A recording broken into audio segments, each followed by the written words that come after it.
আমার full name তো জান্নাতুল ফেরদৌস মিষ্টি, আমার বাবা মাই দিয়েছে। দেখতে মিষ্টি এজন্য হয়তো। তোমাকে কেউ বলে যে তুমি দেখতে চাকমাদের মতো? আমি তো চাকমাদের মতো না। শিওর? হ্যাঁ। তুমি তো প্রতারক কেন? একটু আগেই প্রশ্ন করছিলেন আপনি। অফ স্ক্রিনে, এখন অন স্ক্রিনে করলাম। প্রতারক? আপনার সাথে করছি? অবশ্যই। কখন? অনেকবার। কি প্রতারণা? আসি বলে আসো নাই। এটা আমি সবসময়ই করি। কারণ কি? সবাই যদি আসতে বলে কয় জায়গায় আসবো আসলে? তোমাকে সবাই আসতে বলে? এত চাহিদা তোমার? হ্যাঁ আসলেই। কারণ কি? দেখতে সুন্দর, স্মার্ট। অনেকেই সুন্দর। না, আমার কাছে মনে হচ্ছে আমি একটু স্মার্ট, একটু ডিফারেন্ট। যে কাজ নিয়ে তোমার চাহিদা হওয়ার কথা, ফিল্মের অ্যাক্ট্রেস, সেখানে তোমার চাহিদা কম কেন? কারণ আমি সেখানে কাজ কম করি, তাই সময় দিতে পারছিলাম না মাঝখানেতে, পড়াশোনা নিয়ে বিজি ছিলাম। রাত 4টার সময় ফোন দাও কেন? আপনাকে দিছিলাম? আমাকে দিছো এবং আমার প্রোডিউসারকে কালকে রাত 1:30টায় দিছো। রাতেই তো ভালো, আমি তো ফ্রি হই প্রতিদিন 1টা-1:30টায় ক্লিনিক থেকে যেয়ে। তারপর রাতে আর ঘুমাও না? না, রাতে আর ঘুমাই না, ওই 4টা-5টায় ঘুমাই, দেন আবার সকালে উঠি 9টা-10টা, এভাবেই দিনকাল যায়। ডাক্তার সাবরিনার নাম শুনছো? তুমিও তো একজন ডাক্তার। ডাক্তার কি এমন হয়? সে বলতে পারি না, আমি তো আগে নায়িকা হয়েছি, তারপরে নয় ডাক্তার হলাম। সো সাবরিনা আপুরটা আমি বলতে পারি না। টাকার উৎস কি তোমার? আমার ক্লিনিক, আমার বিজনেস। ক্লিনিকের বিজনেসটা কি? এটা তো সেবা। সেবা। সেবা মানে তো ইট ডাজন্ট মিন যে আমি এত টাকা খরচ করে পড়াশোনা করলাম, ফ্রি ট্রিটমেন্ট আমি দিব, এরকম তো না। ফ্রি ট্রিটমেন্টের জন্য আমি সৌরাত দিতে আছি, ওখানে আমি রেফার করি যদি কেউ ফ্রি ট্রিটমেন্ট চায়। আর আমার এখানে যদি খুবই পোর পিপলস আসে, সেক্ষেত্রে আমি শুধু কস্টিংটা রাখার চেষ্টা করি, যেহেতু এটা দাঁতের এবং ফেসের ট্রিটমেন্ট হয়। সো আমার তো এভরিথিং পারচেজ করতে হয়। সো ফেসের কি ধরনের ট্রিটমেন্ট তোমার ক্লিনিকে হয়? ফেসের বোটক্স, ফিলার, তারপরে হাইড্রা ফেশিয়াল, তারপরে এরকম মানে এভরি কাইন্ডস অফ ট্রিটমেন্ট, অ্যালার সার্জারি। রাইট, এই ধরনের কালচারটা তো আজকাল খুব ট্রেন্ডি।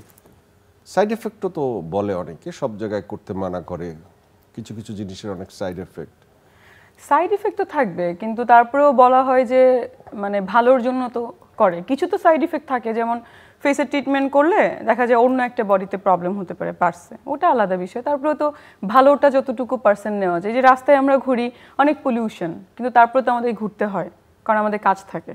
সো ওরকমই সাইড ইফেক্ট তো থাকে, কিন্তু ভালোটা যেহেতু বেশি, দেখতে ভালো লাগে, সুইট লাগে, দ্যাটস ওয়াই সবাই করে। এটা তো আমি চালু করিনি, এটা তো আসলে ওয়ার্ল্ড ওয়াইড ফেমাস। ছেলেদের কোন গুণ তোমাকে বেশি আকৃষ্ট করে? ছেলেদের কোনো গুণই আকৃষ্ট করে না, বাট একটা জিনিস করে, পার্সোনালিটি, যেটা আমি মেনটেন করি। পার্সোনালিটির কি কি তোমার সংজ্ঞায়? 6000 mAh ব্যাটারির one and only power master NextG N73। মানে পার্সোনালিটি মানে ছ্যাবলা টাইপ না, থাকে না যেমন ছ্যাবলা ভালো লাগলো দেখা হইলে মেয়েদের সাথে একটু টাঙ্কিবাজি করলো, I don't like that type of character. টাঙ্কিবাজি যারা করে না তাদের প্রতি তুমি আকৃষ্ট হও? মানে দেখে মনে হয় যে এরকম, তাদের প্রতি মানে কি? প্রতি মানে কি বুঝলাম না। যা বুঝাইছি তাদের মানে কি, এত প্লুরাল কেন টানতেছেন? না, তোমার এই বিলাসবহুল জীবন শুধুমাত্র ক্লিনিকের টাকা দিয়ে আসে? ফ্যামিলির টাকা, ক্লিনিকের টাকা, বয়ফ্রেন্ড থাকতে পারে, বয়ফ্রেন্ডের টাকা হতে পারে। তোমার নাকি সুগার ড্যাডি আছে? I don't have. আর সুগার ড্যাডিটা আমি কদিন আগে শুনলাম। একটু আগে বলছো বয়ফ্রেন্ড আছে। তো বয়ফ্রেন্ড মানে যে সুগার ড্যাডি হবে, হাউ ইউ নো? বয়ফ্রেন্ড যে আমার সেম এজ হতে পারে না, তা আপনি কিভাবে ভাবলেন? না, আমি জিজ্ঞেস করলাম, তুমি তাহলে দিবা। এখন আমাকে ভালোবেসে দুইজন গিফট দিতেই পারে, সেটা তো আমার, I don't have any problem. মাসে কি কি গিফট পাও? মাসে তো পাই না, যখন পাই তখন পাই। রিটার্ন কি গিফট করো? রিটার্ন অবশ্যই আমি গিফট করি। কি দাও? বাট সে যদি আমাকে এখন মনে করেন আইফোন গিফট দিয়েছে, আমি তো তাকে আইফোন দেই না, তাকে অন্য একটা সিম্পল কোনো কিছু, হয়তো বা একটা বারবেরি টি শার্ট দিলাম, ওই এরকম আর কি। BMW গাড়ি চড়ো, খুব ভালো লাগে? এখন থেকে চড়ি না, বিফোর 4 years ago। তার আগে হেরিয়ার ছিল। মানে অনেক। আচ্ছা, BMW গাড়ি চললে কি নিজ সব টাকা দিয়ে কিনতে হয়? একটা প্রশ্ন আমি মানুষের বুঝি না। BMW গাড়ি চললে কত টাকা? 50% দিলে? তুমি জুতাটা নামাও, কারণ জুতাটা দেখলে মনে হয় যে এটা দিয়ে তুমি যে কাউকে লাথি দিলে সে মরে যাবে। আচ্ছা, আপনি কি আমার জুতার দিকে কেন তাকাচ্ছেন? মানে আমি কি আপনাকে লাথি দিব এরকম কোনো কিছু বলেছি? জুতা নিয়ে তো প্রথম প্রশ্ন করলাম তোমাকে। জুতাটা সুন্দর না?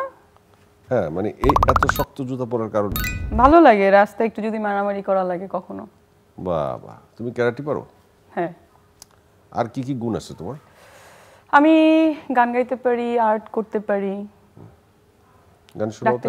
না, এখন শোনাবো না, গলার কি পারো যা শোনাতে পারো? না, এখন আমার প্র্যাকটিস নাই, আমি কেন প্র্যাকটিস ছাড়া একটা জিনিস বলবো?